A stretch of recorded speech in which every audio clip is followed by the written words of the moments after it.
পৰ্বতজোৰা LAC-ৰ যিটো main steering committee এইটো গঠন কৰা হ'ল এই আমাৰ কংলাঝৰা সুজিত নাৰ্জাৰী অডিটৰিয়াম হলত।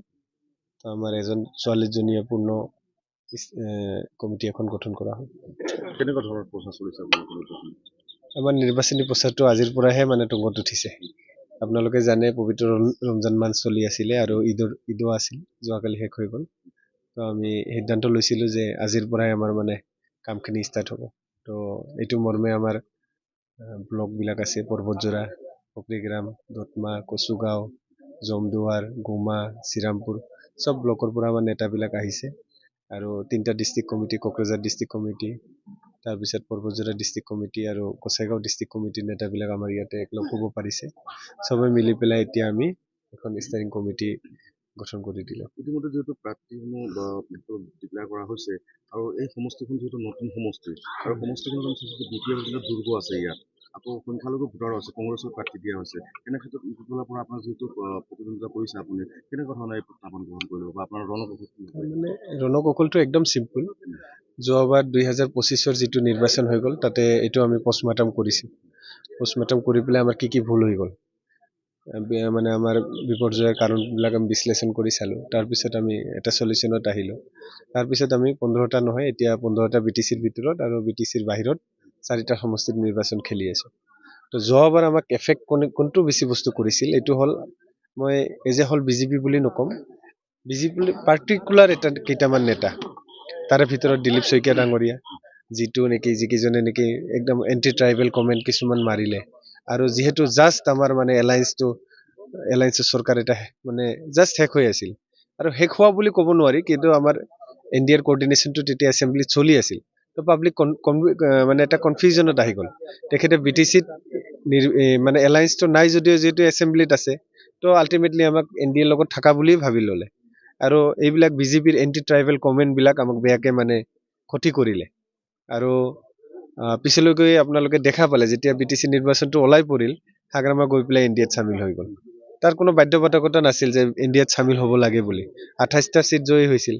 আৰু তাৰ পিছত ইণ্টাৰেষ্টিং কথাটো হ'ল আমাৰ BTC চিফটো এতিয়া হাগ্ৰামা মহিলাৰী হৈ থকা নাই। এইটো জয়ন্ত মল্ল বৰুৱা ডাঙৰীয়াহে BTC চিফ বুলি আমি জানো। এতিয়া চকীখনতো যে বহে, আগতে জয়ন্ত মল্ল ডাঙৰীয়া বহে, অলপ চাইডত হাগ্ৰামা মহিলাৰী ডাঙৰীয়া বহে। তো মানে এটা মানে ইহঁতৰ আগৰ পৰা এটা প্ৰি প্লান আছিলে, আৰু এই প্লানিংটো ইহঁতে এক্সিকিউট কৰি পেলাই আমাক চৰকাৰৰ পৰা গুচাইছিল। এতিয়া কথাটো হ'ল আকৌ মূল কথাটোলৈ ঘূৰি আহিছে। পৰ্বতজোৰাটো নতুন সমষ্টি, ইয়াতে APPL-ৰ প্ৰতিদ্বন্দ্বী নাই। আপোনালোকে জানে AIDF-ৰ কেণ্ডিডেট আছে আৰু কংগ্ৰেছৰ আছে। কিন্তু কথাটো হ'ল বৰ্ডাৰ এৰিয়াবিলাকত অলপ AIDF-ৰ প্ৰভাৱটো মই দেখিবলৈ পাইছোঁ। কাৰণটো ইয়াতে AIDF-ৰ বিধায়কবিলাক আছিল, ডেলিমিটেশ্যন হোৱাৰ আগতে ইয়াতে MLA-টো AIDF-ৰ আছিলে, যাৰ কাৰণে অলপ AIDF আহি আছে। কিন্তু যিহেতু ডেলিমিটেশ্যন হৈ গ'ল, এতিয়া সমষ্টিবিলাক পুৰা ক্লিয়াৰ হৈ গ'ল, BTC-ৰ বাহিৰত ভিতৰত এইবিলাক ক্লিয়াৰ হৈ গ'ল। তো এইটো পৰ্যায়ত BTC-ৰ মানুহে কেতিয়াও মানে নেশ্যনেল পাৰ্টিবিলাকক মানে কেতিয়াও একচেপ্ট কৰা নাই। কাৰণ BTC-ৰ সমস্যাবিলাক ফাইট কৰিব হ'লে আমাৰ ৰিজনেল পাৰ্টিবিলাকেই কিবা কৰে, মানে ছল্ভ কৰে। এতিয়া যিহেতু BPF চৰকাৰটো গঠন কৰিলে, আৰু চৰকাৰটো গঠন কৰাৰ পিছত যিটো ডিক্টেটৰশ্বিপ এটা আহি গ'ল, হাগ্ৰামা মহিলাৰীক আজিকালি ফোনত পোৱা নাযায়। আৰু প্ৰাৰ্থী বাছনিবিলাক আপোনালোকে চালে যিহেতু BPF-ৰ প্ৰাৰ্থীৰ তালিকা নহয়ে, এইটো মানে কাৰোবাৰ ইনফ্লুৱেঞ্চত কৰিছে। আৰু তো এইবিলাক বস্তু ৰাইজে চাই আছে। তো BPF-ও যে এইটো মানে এছেম্বলি ইলেকশ্যনটো বেয়া হ'ব, এইটো মানে চবে অনুমান কৰিব পাৰিছে। তো এইটো ক্ষেত্ৰত আৰু সংখ্যালঘু ভোটাৰবিলাকে মানে এটা নিৰ্ণায়ক ভূমিকা লৈছিলে। কিছুমান এৰিয়াততো 90%, 100% মুছলমান ভাইসকলে ভোটটো দিছিলে। কিন্তু ইণ্ডিয়াত যোৱাৰ পিছত এই 90%টো 10% থাকিব না নাই, ইয়াৰ কি গেৰেণ্টি আছে? এইটোতো নাথাকিব। আৰু ভোট কাটাৰ হিচাপে কংগ্ৰেছ পাৰ্টিটোও আছে, কংগ্ৰেছেও অলপ চলপ ভোটটো কাটি দিব। কিন্তু আমাৰ ভোটটো দুইফালে ইনটেক্ট আছে। আমাৰ যিটো সংখ্যালঘু মানে যিটো মানে NDAত আছে বুলি কৈ পেলাই মানে ভোটটো মানে দিব বিচৰা নাছিল, এইটোতো বাঢ়িলে। 2 নম্বৰ কথাটো হ'ল ফেচিলিটিটো BJPৰ ৱাৰ্কাৰ, গ্ৰাছৰুট ৱাৰ্কাৰবিলাকে একো পোৱা নাই। আমাৰ যিবিলাক বেনিফিচিয়াৰী লেভেলৰ স্কিম এইবিলাক হৈ আছে, এইবিলাক কিন্তু কিবাই পোৱা নাই, মানে BJPৰ কৰ্মকৰ্তা পোৱা নাই। এইফালে ওপৰত লেভেলত অলপ জয়ন্ত মল্ল বৰুৱা ডাঙৰীয়া, তাৰপিছত অপূৰ্ব অধিকাৰী ডাঙৰীয়া আৰু কেইজনমানে মানে অলপ ওপৰৰ যিটো কিবাটো ক্ৰীমটো ইহঁতে খাই আছে। কিন্তু তলতো ৱাৰ্কাৰবিলাক একো পোৱা নাই, BJP মণ্ডলবিলাকে একো পোৱা নাই। তাৰপিছত বুথ কৰ্মীবিলাক একো পোৱা নাই, একোটো গুৰুত্ব পোৱা নাই। তো ওপৰত মেনেজ হ'লে কি হ'ব, গ্ৰাউণ্ডতো মেনেজ হোৱা নাই। যেতিয়া মানে এলায়েন্সৰ চৰকাৰটো আছিলে তেখেতেতো বহুত সন্মান পাইছিলে, তেখেতৰ পৰা VCTC চেয়াৰমেন বিলাকে অলপ চলপ কিবা কিবি মানে চৰকাৰী সা সুবিধা ৰাইজবিলাকে বিজেপিৰ ৱাৰ্কাৰৰ থ্ৰু দি পাইছিলে। এতিয়া সিহঁতৰ দৰ্জাটো পুৰা বন্ধ হৈ গৈছে। তো এতিয়া জয়ন্ত মল্ল বৰুৱা আহি পেলাই হাগ্ৰামা মহিলাৰীৰ কাৰণে প্ৰচাৰ কৰিলেই যে ভোটবিলাক কিবা BPF ট্ৰান্সফাৰ হ'ব বুলি মই নাভাবো। তো আল্টিমেটলি আমি দুই চাইডৰ পৰা উইনাৰ হৈ আছো। মানে BPF NDA যোৱাৰ কাৰণে আপোনালোকৰ সুবিধা হৈছে, হয়, সুবিধা হৈছে, নিশ্চয়কৈ সুবিধা হৈছে। মানে সংখ্যালঘু ভোট হওক বা সংখ্যালঘু ভোটত আমাৰ লছ হৈছিল, বড়ো ভোটতো এণ্টি ট্ৰাইবেল কমেণ্টছৰ কাৰণে আপোনালোকে চাওক, ইমান এটা মুখ্যমন্ত্ৰী ডাঙৰীয়া ইমান এটা ডাঙৰ কমেণ্ট কৰি দিলে যে ইয়াতে first class second class citizen আছে। এইটোতো মানে এটা আনকনষ্টিটিউচনেল কথা। এতিয়া মুখ্যমন্ত্ৰীৰ কাৰণে হয়তো কোনোবাই মানে বিৰোধ কৰা নাই, বা আমিও অলপ মানে যিহেতু আমাৰ কোঅৰ্ডিনেশ্যন এটা এছেম্বলিত চলি আছিলে আমি কোৱা নাই, কিন্তু আমিতো সজাগ ৰাইজ না, আমি কোনটো লিগেল হয় কোনটো ইলিগেল হয় আমিতো বুজি পাওঁ। এটা মুখ্যমন্ত্ৰীৰ পৰা এনেকুৱা ধৰণৰ কমেণ্টটো ভাষ্যটো ঠিক নহয়। ইয়াতে যদি first class citizen second class citizen আছে, আপুনি মুখ্যমন্ত্ৰী পদত বহি আছিলে, আপুনি কি একশ্যন লোৱা নাই? আপুনি আপোনাৰ চৰকাৰ চলি আছে, আপুনি নিৰ্বাচনৰ সময়তে কি এইবিলাক কমেণ্ট কৰিলে? আৰু ক'লে 6 শিডিউলটো থাকিব নালাগে বেল্ট এণ্ড ব্লক থাকিলে। তো এইটোতো মানে আমাৰতো মেইন ভোটাৰটো বড়ো বেছ হয়, ৰিজনেল পাৰ্টি দুটা আছে, দুটাই বড়ো বেছ পাৰ্টি হয়।